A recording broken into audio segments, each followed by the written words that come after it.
digitalisasi bagi perbankan ini sesuatu yang keniscayaan yang harus kita lakukan. Karena apa? Tuntutan masyarakat, tuntutan kecepatan, tuntutan efisiensi ini menjadi pertaruhan kita semua.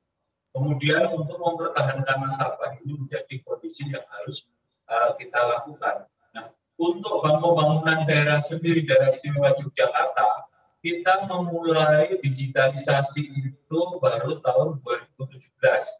Nah, kenapa tahun 2017? Karena regulator mengatakan bank yang belum buku 2 belum boleh melakukan transaksi digital. Jadi kalau kami dibandingkan dengan saudara kami Pak Yudi ini jauh bagi kami relatif lebih baru. Nah, untuk itu kami melakukan digitalisasi ini adalah sebuah pilihan yang harus kami lakukan dalam rangka untuk mempertahankan performa perbankan. Nah, untuk itu kami melakukan tahun 2017, kami melakukan evaluasi, kami melakukan perhitungan, kami melakukan investasi. Investasi pertama adalah di bidang sumber daya manusia.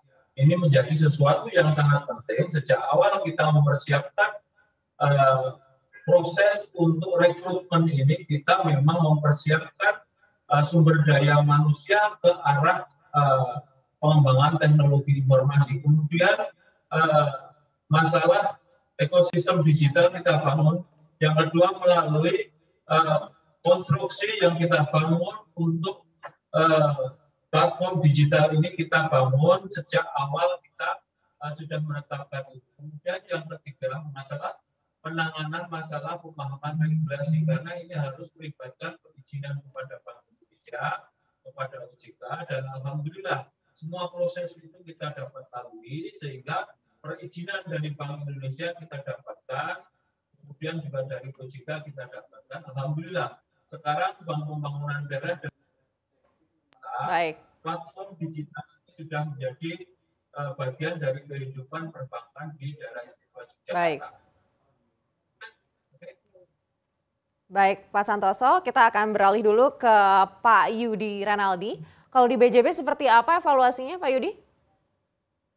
Ya, baik. Terima kasih Mbak Ana atas kesempatan yang diberikan kepada kami. Pertama, mungkin digitalisasi menjadi satu keharusan yang sebagai perbankan yang memang harus kami siapkan dari awal, karena tanpa digitalisasi rasanya kita akan ditinggalkan oleh para nasabah, apalagi dalam situasi pandemi COVID-19 pada saat ini. Tentunya digitalisasi menjadi satu keharusan. Kalau bicara mengenai historical, kami menyiapkan seperti yang tadi Pak Santoso sampaikan. Kami alhamdulillah di awal tahun 2020 di bulan Januari, seingat saya, kami sudah mendapatkan berbagai persetujuan dari OJK maupun dari Bank Indonesia dalam hal sistem pembayaran, di mana platform digital kami sudah di-approve dan beberapa platform digital kami juga sudah melalui beberapa testing dari BI maupun OJK, dan pada saat yang bersamaan juga terjadilah yang namanya pandemik COVID-19.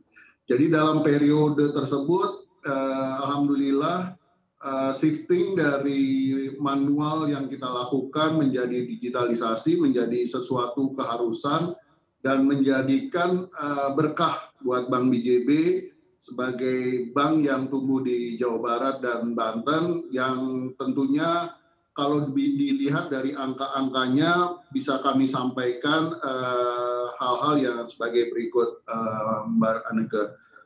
Pertama, kami ada platform BJB Digi. Alhamdulillah dalam periode dari Desember 2020 ke Juni 2021 tumbuhnya sangat signifikan, mencapai 117,4%. Lalu kris merchant kami juga tumbuhnya lebih fenomenal lagi, 20 kali lipat dari Desember 2020. Di Juni ini tumbuh sebesar secara persentase sebesar 1.703%. Lalu juga e-channel fee-based income kami, mungkin yang perlu menjadi concern buat kami, yang menjadi second backbone buat Bank BJB, tumbuhnya 54,25%. Jadi digitalisasi bagi Bank BJB menjadi satu keharusan.